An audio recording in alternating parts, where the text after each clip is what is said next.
Madame la bourgmestre, messieurs, dames les échevins, bonjour à vous. Je m'appelle Damien Bruindongs et cela fait maintenant une dizaine d'années que j'habite avec ma compagne dans le quartier des Web, le long de la route d'Anderlu. Comme vous le voyez derrière moi, je suis pour les quelques prochains mois le voisin direct d'un énorme chantier. Une fois ce chantier terminé, c'est-à-dire à partir du mois de février-mars 2022, eh bien je serai le voisin direct et permanent d'une nouvelle grande surface. Je veux bien sûr parler du nouveau Lidl actuellement en construction. Madame la bourgmestre, messieurs, dames les échevins, je ne comprends pas pourquoi vous avez à l'unanimité remis un avis favorable à ce projet de construction. Pourquoi avez-vous fait cela ?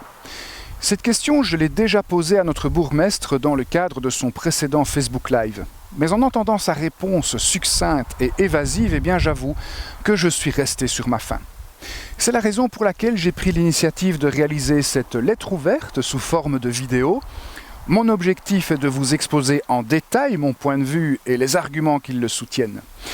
Je fais cela publiquement afin de nourrir le débat public, afin également que chaque Tudinien et chaque Tudinienne puisse entendre mes arguments et se positionner par rapport à ces problématiques importantes que sont l'aménagement du territoire, l'action sociale en faveur des personnes précarisées, ainsi que les nécessaires transitions économiques et écologiques. Madame la bourgmestre, lors de l'enquête publique réalisée dans le cadre de ce projet, nous avons pris une carte de la région et nous avons dessiné un cercle de 10 km de rayon autour de notre domicile. Dans ce cercle, nous avons compté de mémoire pas moins de 18 grandes et moyennes surfaces alimentaires. Nous y avons relevé 3 Colruyt, 3 Intermarchés, un Aldi, 3 Lidl, en ce compris le Lidl actuel de Thoin qui fermera ses portes en 2022, 2 Delhaize et un Proxy Delhaize, 3 Carrefour Market, un Match et enfin un Hyper Carrefour, celui de Bommeré. Et il ne s'agit là que de la liste des grandes surfaces alimentaires que nous étions capables d'identifier de mémoire. En préparant cette vidéo, j'ai fait quelques recherches sur Internet et tenez-vous bien, j'ai encore trouvé 2 Carrefour Market supplémentaires.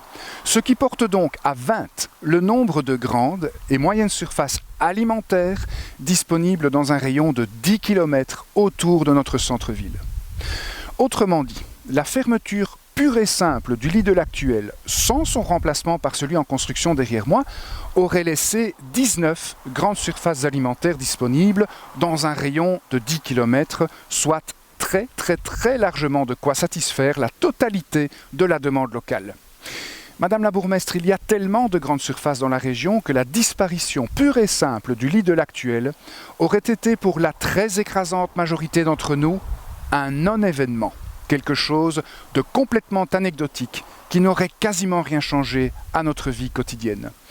Le projet de construction que vous voyez derrière moi est donc un projet complètement inutile. En poursuivant mes recherches, eh bien, je me suis aperçu que cette surabondance de grandes surfaces n'est pas spécifique à notre région.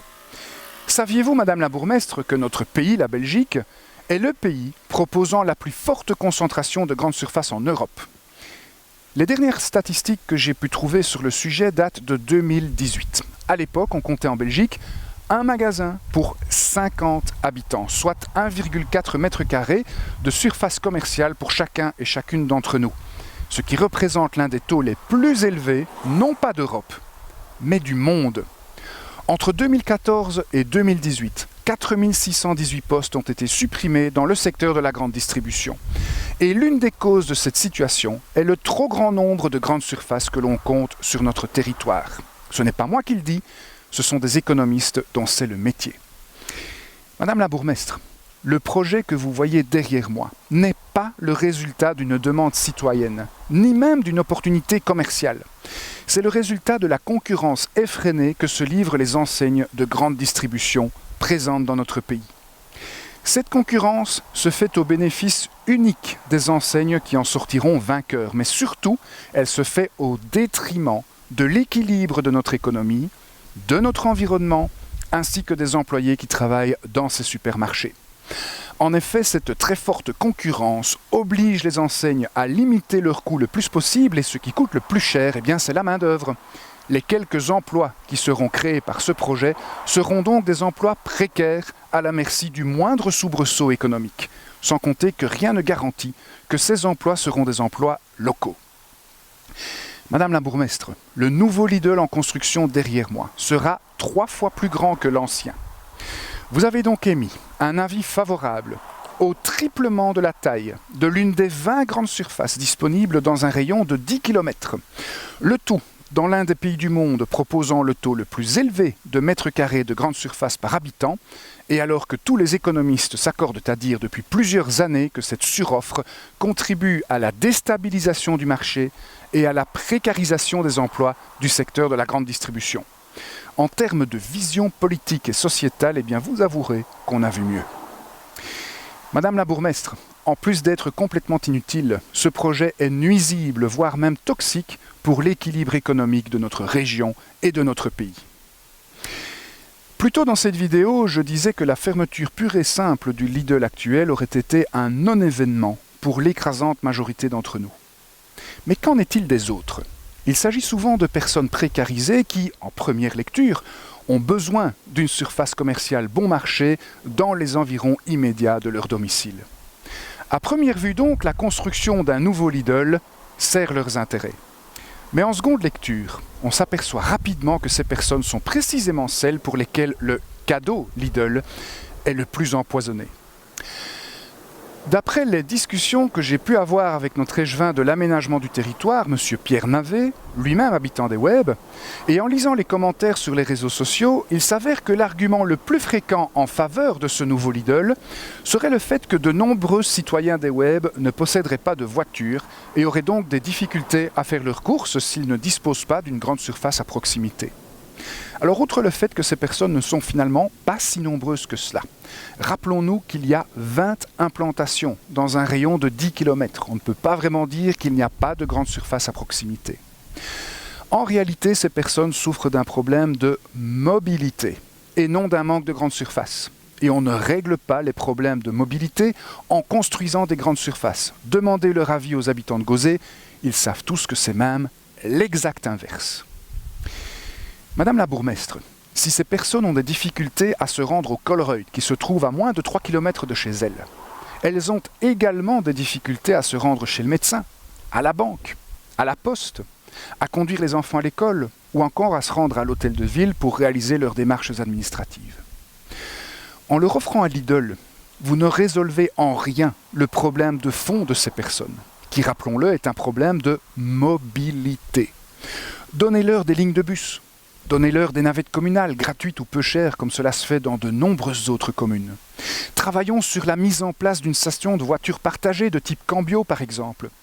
Créons une plateforme de covoiturage, développons les vélos électriques, aménageons des pistes cyclables dignes de ce nom, ou que sais-je encore. Il y a plein de choses à faire pour améliorer la mobilité de nos concitoyens les plus vulnérables. Cela requiert simplement un peu de créativité, mais surtout du leadership et une volonté politique. Si vous leur aviez offert de la mobilité, ces citoyens précarisés auraient pu se rendre au Colruyt, soit dit en passant, l'enseigne la moins chère de Belgique. Ils auraient également pu se rendre au marché du vendredi matin, à la ferme, dont les produits locaux ne sont pas toujours plus chers que dans les grandes surfaces. Loin de là, c'est une légende urbaine cette histoire de prix. Bref, ces personnes auraient eu l'opportunité de choisir. Ils auraient pu s'émanciper de leur dépendance au Lidl. Ils auraient pu participer davantage à la vie de notre commune. Ils auraient pu poser de vrais choix quant à leur mode de consommation. Émancipation des plus fragilisés. Reprise en main de ces modes de consommation.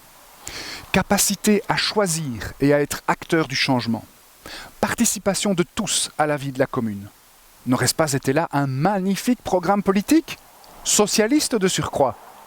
Au lieu de cela, en leur offrant un Lidl, vous contribuez à cantonner ces personnes dans leur quartier et vous contribuez à les maintenir dépendantes d'une grande enseigne de distribution. Madame la bourgmestre, ces personnes iront faire leurs courses au Lidl. Non pas parce que c'est bien pour elles, mais parce qu'elles n'ont pas le choix. Parce que vous et votre équipe d'échevins auront raté l'opportunité de leur donner ce choix. Pour le reste, eh bien, ils auront toujours autant de mal à se rendre chez le médecin, à la banque, à la poste, à conduire les enfants à l'école ou à se rendre à l'hôtel de ville. Madame la bourgmestre, en plus d'être inutile et toxique pour notre économie, ce projet ne rend pas service aux habitants des Web, en particulier aux plus vulnérables d'entre nous. Finalement, le grand gagnant dans toute cette histoire, eh bien, c'est Lidl lui-même, une société déjà ultra puissante, avec à sa tête une richissime famille allemande qui n'a jamais entendu parler de Thoin et que vous contribuez à enrichir encore davantage. Madame la bourgmestre, ce projet, c'est le statu quo économique. Des riches qui continuent à s'enrichir et des petites gens des Web qui restent des petites gens des Web. Ces personnes précarisées qui voient leurs problèmes de fond non résolus et leur dépendance économique à ces grands groupes enracinés et renforcés. Auriez-vous changé de parti politique, Madame la bourgmestre? Car en plus d'être inutile, toxique pour notre économie, pas au bénéfice de notre population locale, en particulier des plus fragilisés d'entre nous, ce projet est également en contradiction complète avec l'essence même du programme de votre parti politique, le PS.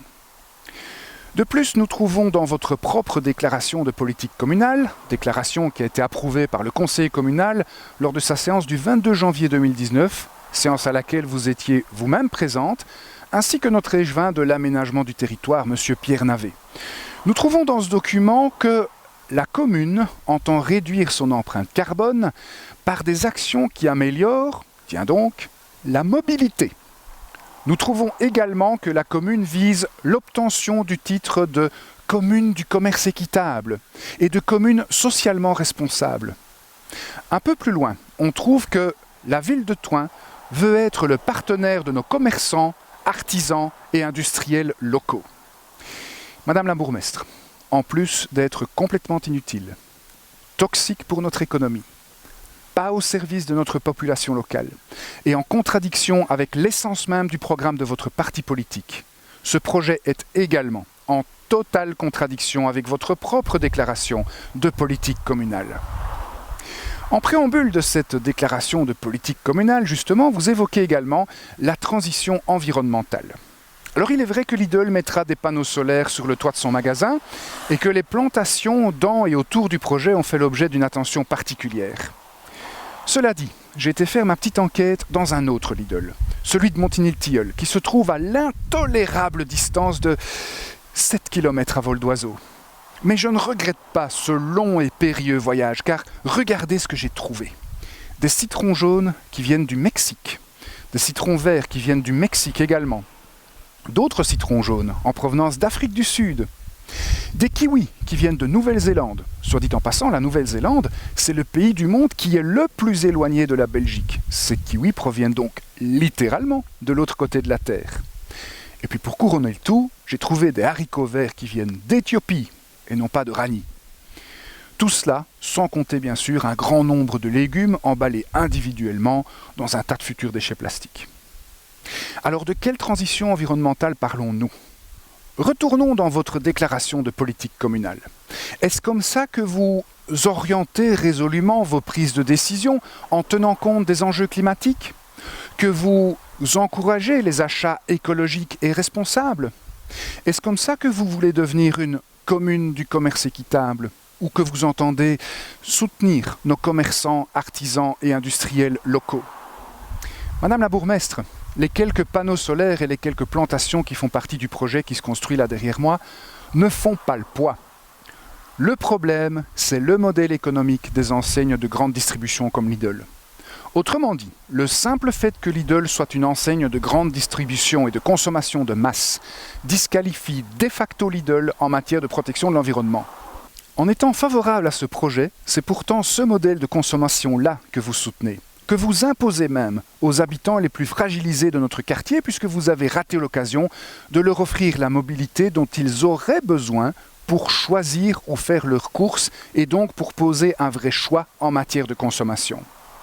Madame la bourgmestre, en plus d'être totalement inutile, toxique pour notre économie, pas au service de notre population locale, en contradiction avec l'essence même du programme de votre parti politique, le PS, en contradiction totale avec votre propre déclaration de politique communale, ce projet est également une complète ineptie au vu des défis environnementaux de notre époque.